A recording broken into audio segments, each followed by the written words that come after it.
వచనం చాలా బ్రైట్గా ఉంది.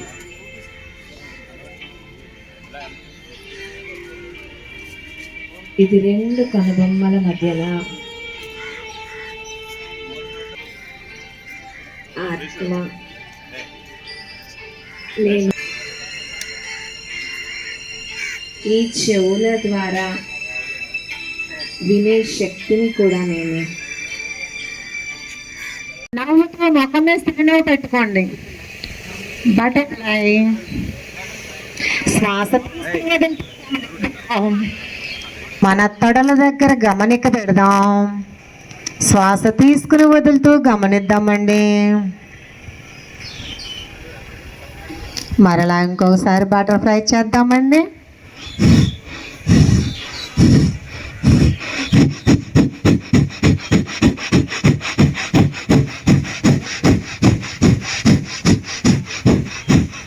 చంద్రుడు, సూర్యుడు నక్షత్ర మండలాన్ని దాటుకుంటూ పైకి వెళ్తూ ఉన్నాను.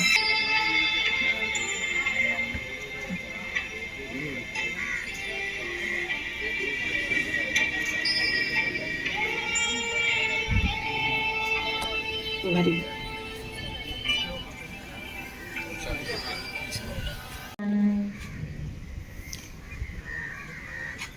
చేతి చేపండి చేతి ఇంకా ఒకసారి లాస్ట్లో ఇచ్చారండి ఫోటో కోసమైనా.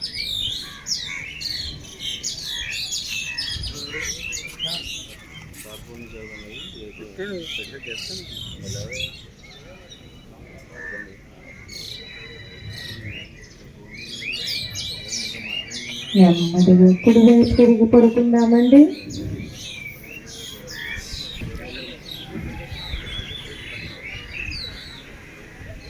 నెమ్మదిగా లేచి కూర్చుందామండి. నన్ను నేను సమర్పించుకుంటాను.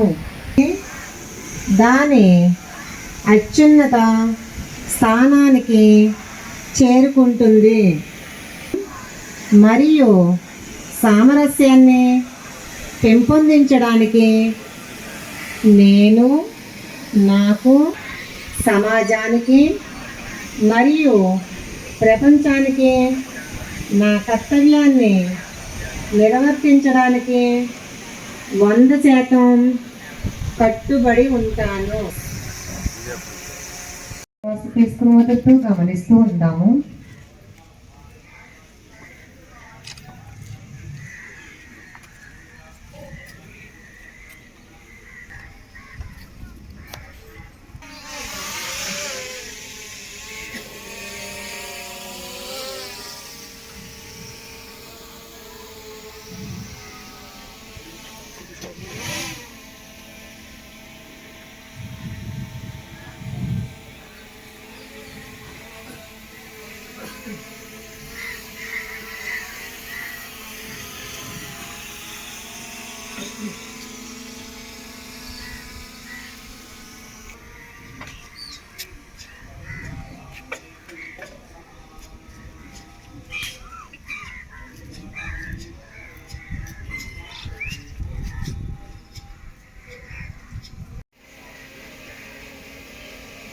ఇప్పుడు కపాలభాతి స్టార్ట్ చేద్దామంటే 2 అరచేతులు అలా కాళ్ళ మీద పెట్టుకుందాం. శ్వాస తీసుకుని వదులుతూ పట్ట దగ్గర కదలకం తీసుకొద్దాం.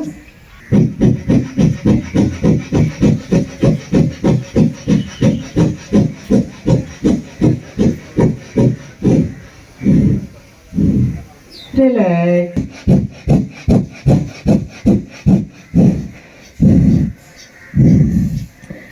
రిలాక్స్. కళ్ళు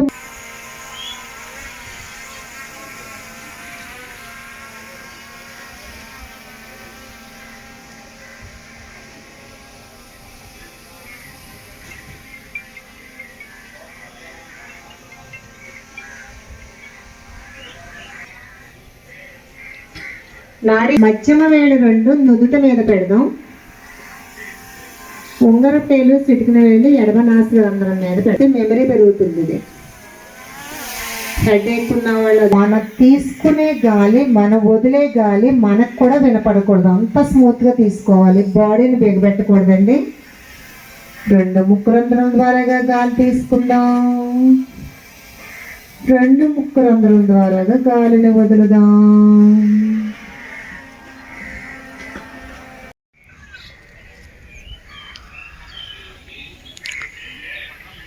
తీసుకుని వదులుతూ గమనిద్దాం.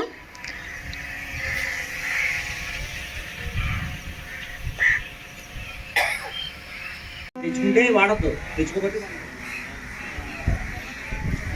సంభో మనాంచి జ్ఞానతమగం భేదాపు సజ్ఞనానావుపాసతే.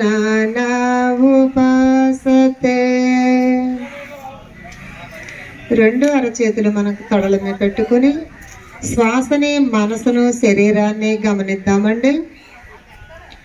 అక్కడ ఒక సామాన్యమైన శ్వాస తీసుకుందాం, నెమ్మదిగా శ్వాసను వదిలేద్దాం.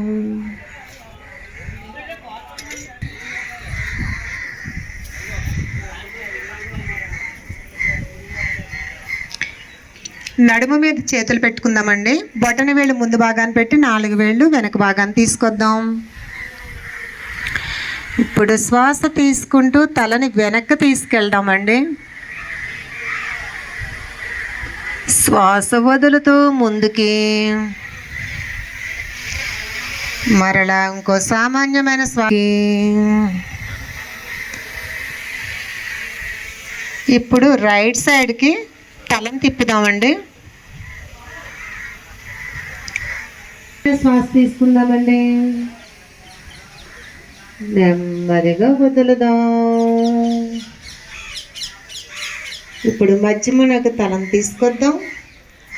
అలాగే ఎడమ వైపు చేద్దామండి. భుజం వరకు మన గడ్డాన్ని తీసుకెళ్దాం. అక్కడ ఒక సామాన్యమైన శ్వాస తీసుకుందాం. నెమ్మదిగా మరలా ఇంకో సామాన్యమైన శ్వాస తీసుకుందామండి. నెమ్మదిగా వదులుదాం. రిలాక్స్. మధ్యమ భాగానికి వద్దాం. చేతులు నడుము భాగాన్ని ఉంచుదాం. ఇప్పుడు గడ్డాన్ని ఛాతి దగ్గర తీసుకొద్దామండి. స్లోగా చెయ్యాలండి. మళ్ళీ రైట్ సైడ్ నుంచి శ్వాస తీసుకుందాం. ఎడమ వైపు వచ్చేటప్పటికి శ్వాసను వదులుదాం. మరలా వదులుదాం. మరలా శ్వాస తీసుకుందాం. శ్వాసని వదులుదాం. స్ట్రైట్గా నిలబడి శ్వాసని, శరీరాన్ని గమనిద్దామండి. కూడా నా యొక్క నమస్కారాలు తెలియజేసుకుంటా ఉన్నా. ఇది ఒక మంచి కార్యక్రమం అనే చెప్పని నేను భావిస్తా ఉన్నా. ఎందుచేతనంటే ఈ రోజుల్లో మనం తినేటువంటి ఆహారం గురించి కావచ్చు, మనకు ఉన్నటువంటి టెన్షన్స్ గురించి కావచ్చు, మనం ఉండేటువంటి రెగ్యులర్గా బిజీ షెడ్యూల్, ఇవాళ ప్రతి ఒక్కరు కూడా చాలా బిజీ షెడ్యూల్. ఇప్పుడంతా కూడా కంప్యూటరైజేషన్ అయింది కాబట్టి గతంలో మాన్యువల్ అంటే కొంచెం వేరేగా ఉండేది. ఆ దృష్టి అంతా కూడా దాని మీద పెట్టడం, రాత్రులు పగలు కూడా సిస్టమ్ తోటి మాట్లాడుకోవడం, లేకపోతే ఆన్లైన్ చేసుకోవడం, ప్రతి ఒక్కరు ఆల్ డిపార్ట్మెంట్స్ కూడా వచ్చింది ఒక సాఫ్ట్వేరే కాకపోకుండా. గతంలో మాన్యువల్ కంటే కూడా దీనివల్ల వర్క్ ఎంత స్పీడ్గా పెరుగుతూ ఉన్నదో మన యొక్క ఆలోచనలు కూడా అంత స్పీడ్గా కూడా పెరగడంతో అతి చిన్న వయసులోనే అన్ని రకాల వ్యాధులు వస్తూ ఉన్నాయి. ఇవాళ 20 సంవత్సరాలు వచ్చేటువంటి వాళ్ళకే కొంతమంది పిల్లలకు కూడా షుగర్ వస్తున్నటువంటి వాళ్ళు కూడా చాలామంది ఉన్నారు. షుగర్ కానీ, బీపీ కానీ, ఇంకా వయసు పెరిగేసరికి మోకాళ్ళు ఏవైతే ఉన్నాయో కానీ, నొప్పులు కానీ, గ్యాస్ట్రిక్ ప్రాబ్లమ్స్ కానీ, ఇవన్నీ వస్తే వాళ్ళు ఎవరిని చూడండి కామన్గా వేసుకుంటున్న ట్యాబ్లెట్స్ ఏంటంటే ఫస్ట్ ఉదయాన్నే లేచి పరగడం వేసుకుంటే గ్యాస్ ట్యాబ్లెట్ వేసుకుంటారు. అరగంట ముందు టిఫిన్ తినేటప్పుడు ఖచ్చితంగా షుగర్ ట్యాబ్లెట్ వేసుకుంటారు. టిఫిన్ అయిన తర్వాత బీపీ ట్యాబ్లెట్ వేసుకుంటారు. ఈ 3 ట్యాబ్లెట్లు కామన్ ప్రతి ఒక్కరికి కూడా. ఇప్పుడు మెజారిటీ చాలా మందికి ఏంటంటే షుగర్ అనేటువంటిది ప్రతి ఒక్కరు కూడా వచ్చేస్తుంది. వారం చేస్తుంటే పనుల వల్ల, టెన్షన్ వల్ల. కొద్దిమంది కుటుంబాల నుంచి వారు వారసత్వంగా కావచ్చు, వేరే కుటుంబాలు అనేది గతంలో పూర్వం చెప్పారు. డాక్టర్లు హాస్పిటల్కి వెళ్తే షుగర్ ఉందంటే మీ నాన్నగారికి ఉందా, మీ అమ్మగారికి ఉందా, మీ తాతగారికి ఉందా లేదని చెప్పారు. ఆటగాళ్ళు కూడా అదే అడుగుతుంటారు. కానీ వాస్తవంగా అవన్నీ కాదు. ఈరోజు అవన్నీ పోయాయి ఒకప్పుడు. అవి ఇప్పుడు మనం ఉన్నటువంటి టెన్షన్స్, మనం తినేటువంటి తిండి వల్ల, మన ఆలోచన వల్ల మనం చేసేటువంటి వృత్తి వల్ల దాని మీద శారీరక శ్రమ లేకపోవడం వల్ల ఇవన్నీ కూడా వస్తున్న పరిస్థితి ఉంది.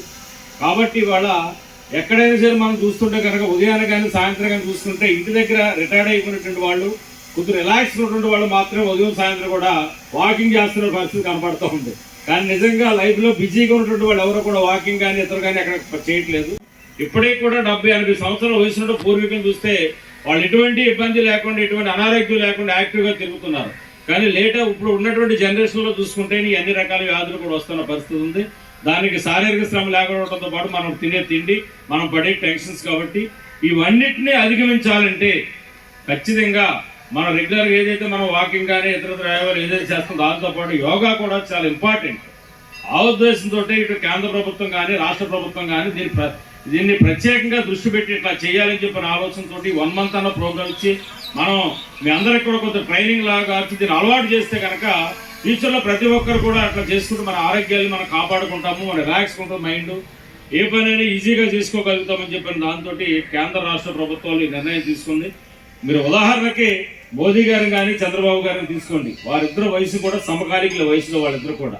మోదీ గారిని కానీ చంద్రబాబు గారిని చూసుకోండి, ఎక్కడ కూడా అలసట ఉంటాం కానీ ఎక్కడన్నా వాళ్ళు కనీసం ఇబ్బంది పడుతున్నా కానీ కొంచెం నడిచినా కానీ మాట్లాడినా గంటలు మాట్లాడినా రాత్రులు నిద్రపోకుండా మీకు 2 గంటల వరకు కూడా మెలుకున్నా ఉదయాన్నే 5 గంటలకు లేచి కూర్చుంటాడు మా చంద్రబాబు నాయుడు గారు. టెలికాన్ఫరెన్స్తో స్టార్ట్ అవుతుంది.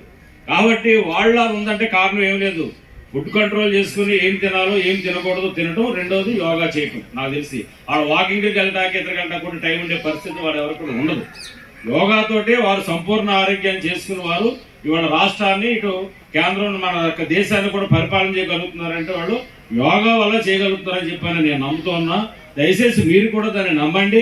మన ఆరోగ్యాన్ని మనం కాపాడుకున్నట్లయితే మన మీద ఆధారపడినటువంటి కుటుంబ సభ్యులు కూడా వాళ్ళకు కూడా మనం లైఫ్ ఇచ్చినటువంటి వాళ్ళు అవుతాం. కాబట్టి దయచేసి మన ఆరోగ్యాన్ని మనం కాపాడుకుంటాం. దీనికి రూపాయి ఖర్చు ఏం లేదు.